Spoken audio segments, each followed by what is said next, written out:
Hey monsters, good afternoon. We're doing something very different this Thursday on Good Vibes. So right now I am in the booth with duo Radkidz. Who are they? Well, in case you guys didn't know, Radkidz is actually comprised of the leader of one of the most prominent male P-pop artists or groups in the country, SB19, and the producer and frequent collaborator who actually co-produced the global sensation and Grammy-approved nomination entry, Gento. See, I can do it. I can do it too. I tried it just once. That's it. We're good. So without anything further ado, monsters, please help me welcome the show Pablo and Josue, aka Radkidz. Hey! Oh my goodness. Hello mga monsters. Yes, so excited to have you guys over here on the Monster. Thank you for taking the time also to guest here and talk about these new tracks that you have for your fans. So here's the cool thing though about this duo. For those who don't know, they're actually brothers. Oh my god, which is so cool. Kasi like you're doing collabs with each other, you're working together, which is it's not unusual naman in the music industry. After all, you have Billie Eilish and Phineas working together all the time. So I want to know, between the two of you, what is it like working together as brothers? Actually, ang fun lang po talaga. That is exactly what I think yun po yung mga pinaka-easiest thing when it comes to producing, yung maka-work yung kapatid mo. Comfortable ka kasi. Very comfortable, and kasi nasa isang environment na kami, so we've been listening to same songs din, so alam na namin yung gusto ng isa't isa, alam na namin kung paano siya tumrabaho. So I think wala akong naging problema ever since na nag-work kami together. Yeah, what about you, Josue? What's it like to work with Pablo naman? Mahusay. Wala namang pong challenge. Kumbaga mas napapadali pa po. Kasi parang, dalawang utak na yung gumagawa. Parang gano'n. So mas madali po siya. Yeah. So how long is this? How long ago did you start collaborating? Even before all eyes were on you. How old were you guys siguro when you suddenly realized na we have a cool partnership here? I guess this is the first track that we worked together. Yun po. Akala po. Okay. During the pandemic. So, Yeah. wala kaming magawa, board, nasa bahay lang, bawal lumabas. And then, I heard one of his beats, tapos nagustuhan ko. Tapos, doon po, nag-start kami work together. Numpleto namin yung song. And then, Akala as one. Yeah. And okay, so let's talk about Akala naman. You started writing it or producing it during the pandemic, but you put it in the back burner. Yep. Until recently, you suddenly got back to it. So, what made you decide to revisit that track? Josue, sige, ikaw naman. I think ito po kasing song na to, it was uploaded but not officially released. And Okay. it's one of the songs na talagang gustong-gusto ko kasi iba yung vibe niya sa usual na ginagawa namin ng brother ko. Whenever we rap or sing, it's always aggressive. Parang may angst and may hindi ko alam, may galit sa mundo. I don't know if it's the right term, but there's always this aggressiveness when in terms of rapping and delivering the lines. But for this one, chill lang. Like parang lumulutang ka sa ula. Parang gano'n na vibe. Parang siguro dito kasi since very serious yung tema ng kanta, mas malumanay namin siyang deliver, and isa talaga siya sa mga veer away kami dun sa usual na style ng pagkanta or rap namin. So how did it feel though, like bringing this kind of track, and it's like completely opposite of what you usually bring out on radio and streaming platforms. How does it feel like? Is there a little bit of like nervousness when you bring out something new and fresh like that, or it's like, you know what, we're good with it, we're confident people are going to receive this well? I think for this track, very natural lang din po. Kasi kami naman po ever since we always relied dun sa music So, kung saan kami dinadala ng music, yun yung na-feel namin. That's how we deliver the song. So, for this one, since very dreamy nga yung vibe niya, parang automatically, we didn't even take too long to finish the song. Parang like an hour lang or two. Tapos natapos na namin yung kanta. That's amazing. Yeah, it's very spontaneous and then parang very natural siyang nangyari. So, we like it na ganun yung vibe niya. Kaya nag-agree na kami na, okay, let's do it. Awesome. Okay, for all those who are just joining us, I am here in the booth with the Radkidz, aka Pablo and Josue. And I want to know, okay, so what is the history behind this name Radkidz? It sounds very out of the blue, but then it's very unique also. So is there a story behind this? Siya po may pakana niya. Sige, Josue, go for it. Actually, parang ano ko po siya. Game name. Kumbaga in-game sa game. Yun yung handle Radkidz. mo. Apo. Tapos parang nung nag-decide po ako na gusto kong maging artist, ginawa ko parang yun po yung dapat na pangalan ko, Radkidz. Pero sabi ko, ayoko ng English kasi Pinoy ako eh. So, binalitan ko na lang po ng Josue.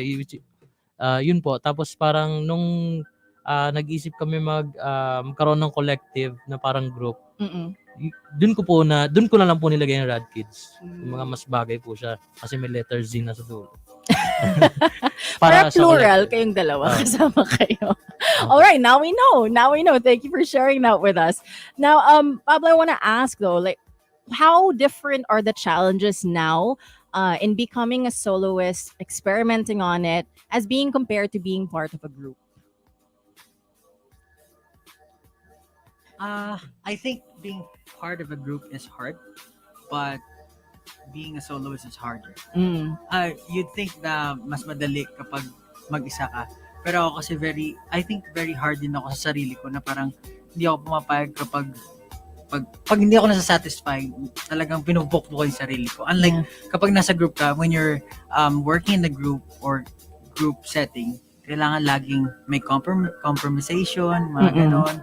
You have to know the people you're working with, their personalities and how they work, ganyan. So, parang hindi mo pwedeng i-impose kung ano lang yung belief or yung way mo. Then, kailangan babalansin mo. Yun naman po yung magandang natutunan ko sa grupo. Pero, pagdating po sa solo, kapag pangit. Kapag di maganda ulit. Ganun po. Kasi wala kang wala kang feedback siguro from like other members.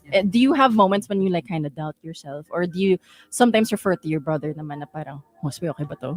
Yeah, I think most of the songs that I have written, parang yung mga tema, battling with yourself, battling with greatness, kasi parang everyone's expecting you to be great, to release or produce something great, and ikaw naman sa sarili mo palaging am I meeting their expectations, or am I meeting my own standards, parang gano'n. Wow. Kasi yun naman palagi, parang you always try to do better than before yung ginagawa mo na.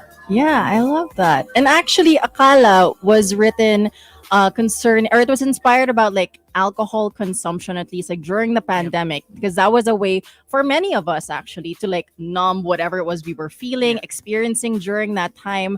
So now then, what would you recommend, since it seemed like a very self-aware person, individual? So what would be your recommendation now to be a healthier way to cope with low moments in your life? What would you suggest your fans, anyone's listening, to do? Listen to our music. Sobrang Hindi, pero yun kasi yung ginagawa ko kapag ako yung nandun sa... I guess we'll go out. Kasi isa rin sa mga bagay talaga na naging nakaka-depress during the pandemic was no one's allowed to go outside. Yeah, diba? For sure. You can even drink, diba? Merong may ban. Oo. So, siguro mapapayo ko lang, do what you want, go out, do things you like. Yung mga hobbies mo. With friends. Friends, yeah, definitely. Family. Right. Yeah. Talk to people. Yeah. Kasi ako, during the pandemic, kami lang talaga. And it really did something Talagang, nung nagkita-kita kami ng grupo, sobrang parang, kasi parang sobrang na-miss mo, syempre, yung interaction, and yung kamustahan sa isa't isa. Kasi pag wala kang nakakausap, you're not able to share your thoughts as well, diba? Right. So, maganda talaga na go outside and talk to people. Yeah, socialize, keep yourself busy in some way, but in a healthy way as well. Thank you, Pablo, and thank you, Josue, for that. Now, I also wanted to ask, since technically trial run lang naman ng January, did both of you, do you have any goals for this year? Since, Feb kaya pa naman. Not necessarily as an artist, but you can also include that na rin. So I told myself to release a full album after 5 years sa industry. Wow, Yan po yung okay. isa sa mga goals ko. And marami pa na I couldn't share right now, pero ayun po yung isa sa mga goals. You're hard at work. Yep. Yan. My personal goals ka ba na parang I want to hike more, or I don't know, I want to go out more, or like ang ironic ko kakasabi ko lang go out more, pero you want to stay. Since may goal akong dapat gawin, I think I wouldn't be able to do Go out more. Go out. Yeah. You're in the drawing room kasi you're working. Yeah, totally get that. Okay, so I wanted to ask that kasi I wanted to make sure baka this Feb naman determinado kayo. Smooth segue. Anyway, so could you share with the Monsters now the inspiration? We talked about Akala, and now there's this new track also called Determinado. What is the inspiration behind that? Actually, nagsimula po siya beat. Kasi po ako naggagawa po ako ng mga instrumental. Luma na rin po siya. Tapos parang one day po, parang nanghingi siya ng mga sample ko ng beat. Tapos meron na, yung mga beats ko po or instrumentals ko po, meron na siyang title. So, nakalagay doon, Determinado. So, syempre, bagay po yung feeling, yung title na yun, dun sa instrumental. Yung sinulatan niya po ng hook. Tapos, sinend niya po sa akin. Ginawan ko na rin ang lyrics ko na. Di ba kasi po siya, kapag may nagagawa siyang beat, pag nalulupitan siya sa sarili niya, ipapadinig niya sa amin, lupit to. Tapos, nagustuhan ko naman. Kaya po nag-suggest kami. Doon po nabuo yung Determinado. Actually, it's one of the tracks din na mabilis naming natapos. Ganun po parang yung mga moment na ganyan, parang epiphany na boom, okay, go out. Yeah, bigla na lang it's like may momentum kayo. Yeah. Tapos parang walang dull moment, tapos agad yung kanta. I love it. I love that you guys have this connection. It's kind of like if I were to work with my brother, nothing would be accomplished. But I'm so glad that it's working for you guys. So I also wanted to ask with regard to Akala or with regard to Determinado, could we get like a sample verse from either one of those tracks? Para marinig ng Monsters then.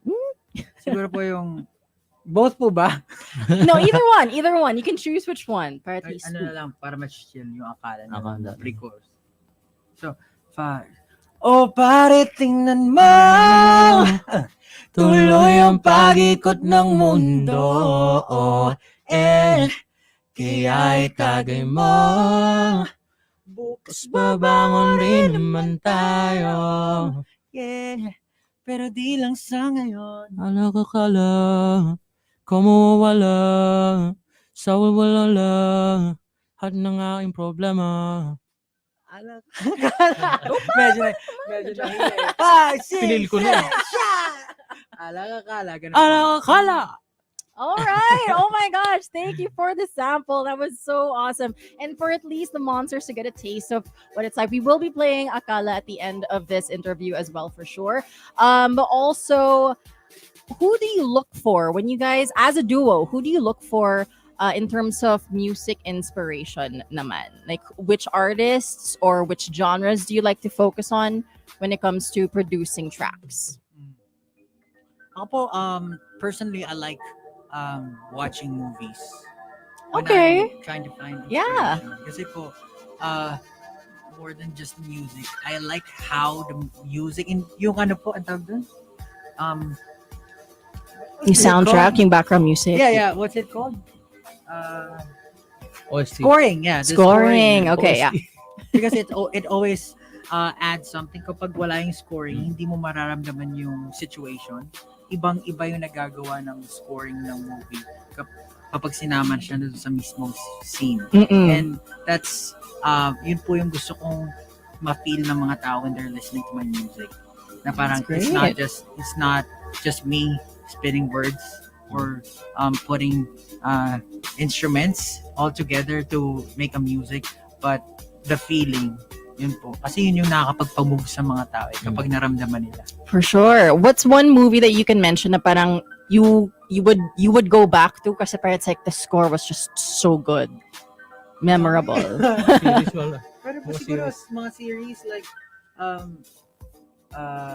Vikings. I don't know. Okay. Mahilig po ako sa mga epic, medieval, Renaissance, mga ganyan. Nice. That's awesome. What about you, Josue? Musical inspirations naman.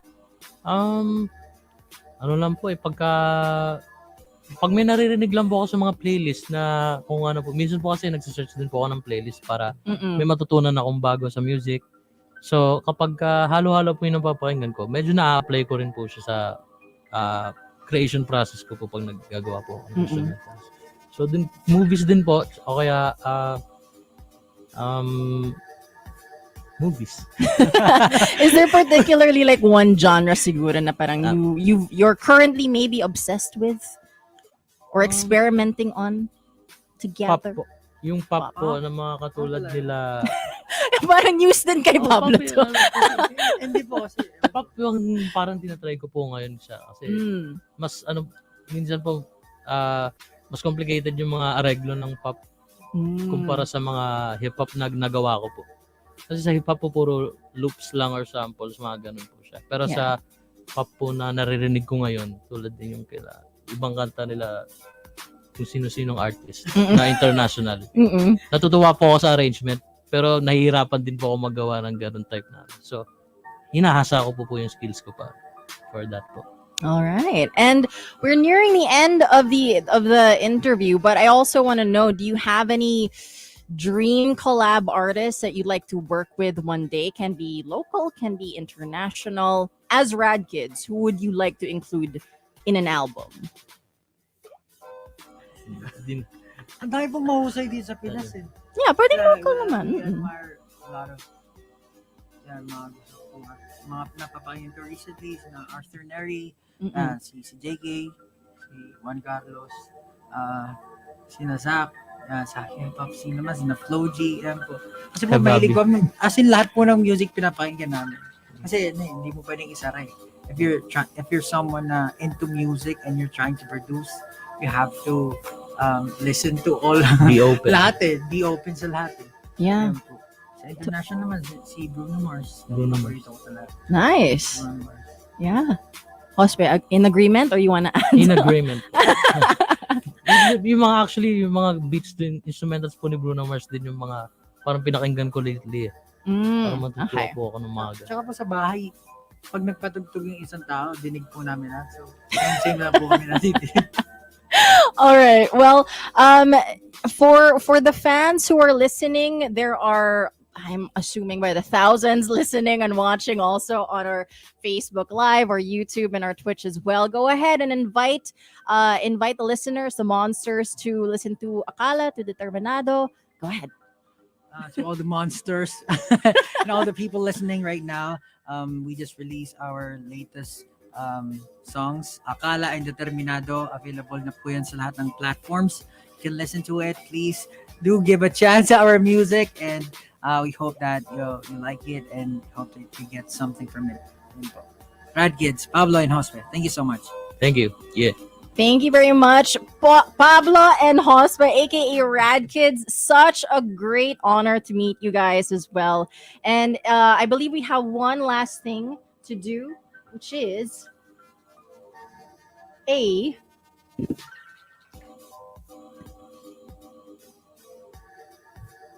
promote UP Fair. My gosh, I love it. Yeah. You guys should definitely check out UP Fair, okay? It is happening. And you guys can go ahead and talk about that as well. Are you guys going to be there? Yeah. Yes. Sa December? February 13 po, Radkidz, Pablo, and Josue will be there in the UP Fair. Sana po makadalo kayo. And ayan po, enjoy nyo po lahat ng artist na magpa-perform. Maraming salamat po. February 13. There we go, February 13. Kahit may date kayo, kahit walang date, go ahead. No. Go ahead and attend the UP Fair and have the best time. You got Radkidz over there as well. They will be performing. And so I guess I know where the fans are going to go. Feb 13. Well, once again, thank you very much, Radkidz, Josue, and Pablo. Such a pleasure to talk to you guys and also about your new tracks that are coming out. And best of luck also with the album that you intend to release by the end of this year. There we go. And for the monsters who are tuned in, let us go ahead and play the track now from Radkidz, Pablo, and Josue. This one's called Akala. Enjoy this one and keep it locked only here on The Monster. Bye!